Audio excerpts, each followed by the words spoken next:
азыр мынакей көчөдө мынакей площадьда тизилип турган техникаларыбыз бардыгы урматтуу президентибиз Садыр Нуркожоевич, урматтуу генерал Камчы Кыдыршаевичтин жардамы менен 500 миллион сом каражат бөлүп берилген болчу.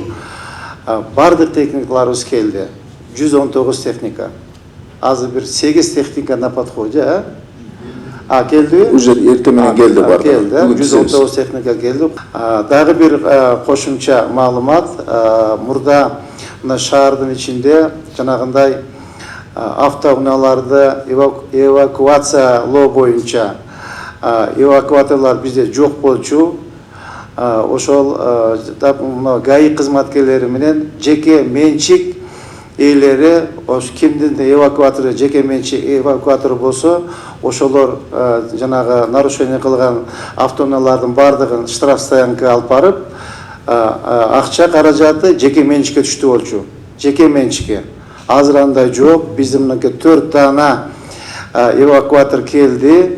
Гаилер менен биз эртеңден баштап Кудай кааласа договор түзөбүз. Шаар боюнча ошол жанагы жол эрежесин бузган, туура эмес жерге коюлган автоунаалардын бардыгын эвакуациялап, только биздин мэриянын техникасы, то есть мэриянын эвакуаторлары иштейт.